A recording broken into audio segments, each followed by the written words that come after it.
Welcome to Links007 TV News Report, providing you with the best in local and international news updates.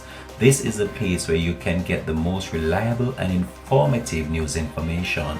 Links007 TV News Report. Welcome and thanks for joining us. Today is Sunday, November the 19th, 2023. These are the news making the headlines. The Prime Minister of Jamaica, the Most Right Honorable Mr. Andrew Holness, upon his return to the island last night, was updated on the impact of the recent weather events by Stephen Shaw, Communication Manager and Customer Service at the National Works Agency. Mr. Shaw provided the Prime Minister with a detailed overview of the areas that were significantly affected and those that remain impassable. PM, as you know, we had heavy rainfall a couple of days. And the parishes of St. Catherine, St. Andrew, St. Thomas, and St. Catherine, St. Thomas, St. Andrew, and Portland were the ones mostly affected, with St. Thomas and St. Andrew getting the brunt of the impact. We still have some roads that remain impassable, about 5 or so. To the extent that these roads can be reopened, we should be able to do so before the weekend is through. We have one that we know it is unlikely that that corridor is going to be reopened. That is the road from Bethel to Richmond Vale in St. Thomas. That has been cut off. It's a major breakaway, so it requires significant civil works.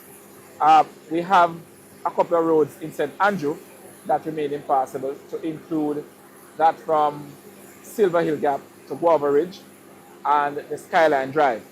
The Papine to Bull Bay Road remains impassable, but that has been impassable since the earthquake, when some huge boulders came on it. And there's an attempt now to try and get that particular situation dealt with. Over in Portland, we have managed to reopen all of those roads. We still have some though that have been badly scoured, but they are passable. And there were no reports of any deaths as a result of the... Thankfully, we didn't have any reports of any death occurring as a result of the system. What we do have though are situations where persons are threatened, either because of collapsed embankments or structures being washed out. In the case So of... we have lost a few homes. We have, and in St. Thomas, there are a couple of communities where the Plantain Garden River has eroded its bank, and there are some persons there who are now threatened based on what happened over the last couple of days. So do you have an estimate of how many homes were lost? No, we don't. I know that the ODPM is busy out there, and they are doing their mapping and their own checks. Richard and I have been in discussions. The authorities on Saturday started assessing the impact of the recent heavy rains on the country, with a tour of a section of East Rural St. Andrew, one of the items on the agenda on Saturday. Said to be one of the hardest hit constituencies with as many as 30 landslides and several roadways impassable, the touring team on Saturday, including the Minister of Local Government and Community Development Desmond McKenzie and Member of Parliament for East Rural St. Andrew Juliet Holness. We have had significant landslides right across the Mavis Bank Division and the Gordon Town Division, to a lesser extent in Kintyre, and flooding in the Bull Bay Division. As you can see, the sign behind us is in Guava Ridge. We are not able to pass here. So going up the hill, St. Peter's, it is impassable, and going across from Mavis Bank Square into Mount Charles and the areas of Robertsfield, Halls Delight, Westphalia, Davids Hill, those areas are impassable as well. If you observe, looking at the types of landslides we have seen, they are much larger and far more than we have ever seen before. We would have mobilized heavy equipment. We need more though to treat with the many issues that there are in St. Andrew generally. We give the commitment that we are going to be here, and we are not going to be coming out of the area until every single landslide, every boulder that is there impacting the movement of persons, that it is addressed. We have been able at least to have equipment start the process of cleaning in some spaces a half of the road so that vehicular traffic can move. We hope residents will be patient and appreciate that the volume and the magnitude of the landslides is like we have never seen before. So please be patient as we get all hands on deck, all the agencies involved, the Ministry of Local Government, the ministry that covers the National Work Agency, Office of the Prime Minister and Medijec, all are on board and ready to have our constituency back to normal in the shortest possible time. Continuing the news. Person of interest held in connection with Salt Spring triple murder. A person of interest in the November 6 triple murder in Salt Spring, St. James, which tragically include 2 schoolboys among the victims, has been apprehended by the police. In a display of the Jamaica Constabulary Force fasted diligence and commitment alongside its enforcement partners, a breakthrough was made in pursuit of justice, the JCF said in a statement on Saturday. According to the police, on Friday between the hours of 3:30 p.m. and 8:30 p.m., a coordinated intelligence-led operation was effectively carried out in Barnet Town, St. James, culminating in the apprehension of the prime suspect in the shooting. This detailed operation was a joint effort between the Jamaica Constabulary Force and the Jamaica Defence Force, in which a guest house was targeted in Barnet Town, St. James.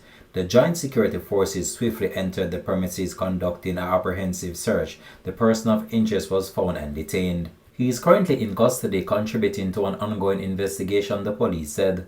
The police also revealed that during the operation, a maintenance worker at the guest house was also detained, pending further investigation. Following the shooting, the police identified the victims as 7-year-old Justin Perry and 9-year-old Nicoleva Simit, both students, and Tavin Hale, otherwise called Bansel, aged 26 years old. All 3 victims were from Salt Spring. The 3 were shot and succumbed to their injuries when a gunman opened fire on a taxi they were in. The police believe that Hale was the intended target of the gunman. The police investigation continues. Black River lockup escapee killed in Manchester confrontation with cops. One of 8 inmates who escaped during a jailbreak on June the 19th at the Black River Police Station lockup in St. Elizabeth was fatally shot during a confrontation with police in Downs, Manchester on Saturday morning. Residents named the deceased as Dane Simpson, a resident of Turner Top District, St. Elizabeth. He was in custody for robbery with aggravation. Senior police source said that Simpson is also suspected to have been involved in several armed robberies and murders committed in Manchester in recent weeks. Residents of Downs say that Simpson was a known troublemaker in the community. At least we can have some peace of mind going into the Christmas, a resident said. A senior police source said that at around 1 a.m. there was a confrontation between Simpson and the police near a nightclub reportedly held up by Simpson. Police responded and Simpson reportedly opened gunfire at the police. The fire was returned and he was hit. A firearm was seized during the process. He was pronounced dead at hospital. In recent months, 2 escapees were recaptured. They are Richard Brown, Kenneth Stewart. Another escapee, Alric Hutchinson, was found dead in September. Those remaining at large are 31-year-old Oral Cole from Comfort Hall, Manchester, 34-year-old Anward Hines from Maroon Town, and 25-year-old Javon Sims from Copperwood, both in St. James, and Demar Williams from Granville Heights in Spanish Town, St. Catherine. Links 007 TV will have more details to come on this in a later newscast. Continuing the news. Jamaican roots, Queens landlord David Daniel stabbed 2 tenants and girlfriend to death for refusing to pay rent since COVID. The Queens landlord charged with the triple murder of his girlfriend and 2 tenants on Tuesday said that he just snapped under stress and pressure, the police said on Thursday.